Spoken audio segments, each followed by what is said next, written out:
So we're going to start chapter 7, which covers similarity. We are doing section 7.1, ratios and proportions. And we're on page 366. We'll cover ratios today and proportions tomorrow. So a ratio is just a way of comparing two numbers. These are ratios. 1/2, 4/5. What might you call these, or would you have called these before today? Fractions. Fractions, right. Another way to represent these is with a colon. 1/2, 4/5. So here we're comparing 1/2, we're comparing 4/5. What are some ways that we might use this? We might want to compare the number of girls to the number of boys in this class. So let's count how many girls.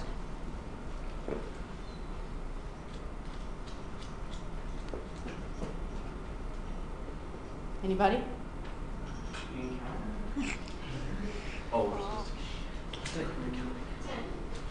Did you include me? Yeah. And the TA? All right, 11. Boys? Are we counting visitors? Yes. Got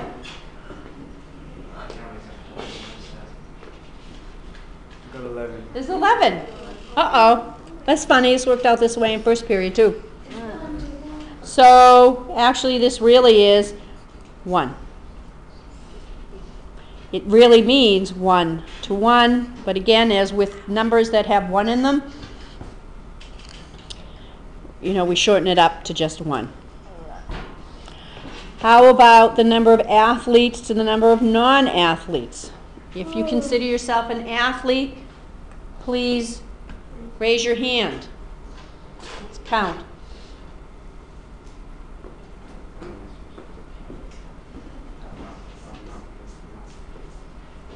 What did you get? Anybody else get a number? I got 9. And so what's that leave for non-athletes? 13. We have to look for any common factors so we can reduce it. Are there any? No. 13's prime. How about Spanish speakers to non-Spanish speakers? So if you are either a native Spanish speaker or you have Spanish 2 or above, raise your hand. Spanish 2 or above? Yeah. Whoa, hello. Are you a native Spanish speaker? Why speak Spanish? I'm Spanish 1. Just 4? And so how many non-Spanish speakers are there? Very good. Oh, look, we can simplify this.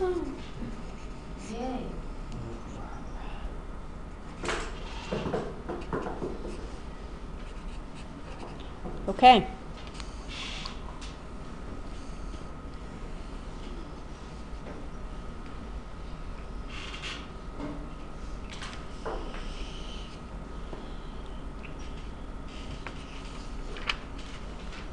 Okay, so as with our picture, we have the pyramid model.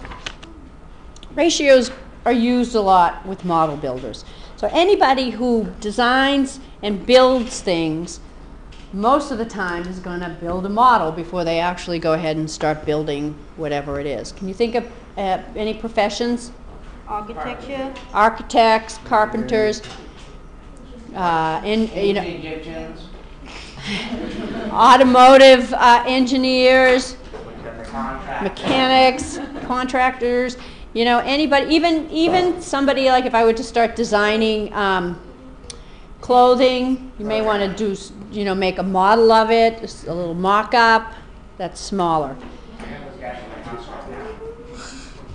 So, we're going to use ratios to increase or to decrease items. We might call this blowing up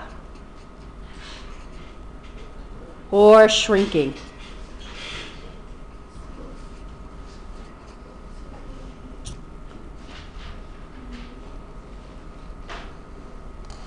So I have a square. Its dimensions are 4 by 4. I want to increase it in a 2-to-1 ratio. So how big is the new one going to be? 8 by 8. 8 by 8. Is V right?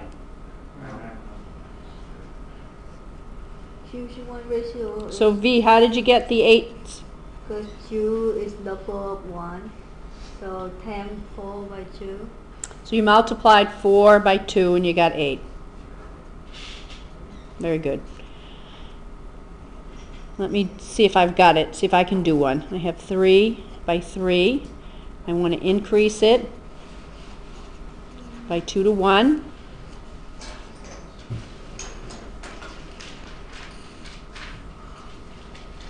Am I right? Oh, no. No. It's not the same shape. It's not the same shape. Very good. I can't change the shape. So this is a square, this is a square. This one is just 2 times bigger. These are similar. This is a square, this is a rectangle. These are not similar. And it also works for decreasing.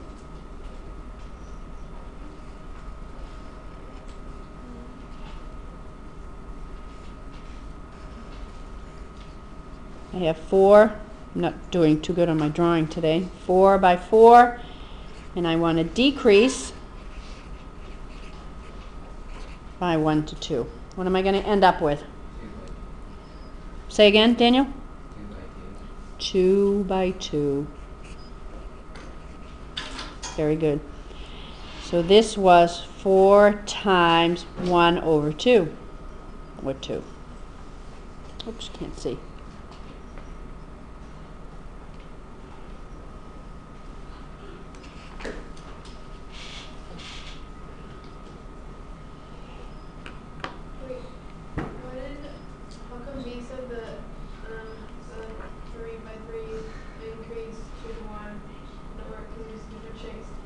Because I only multiplied one side by 3. I didn't change this one. You can do that? This, no, you cannot. This is wrong. This was a mistake.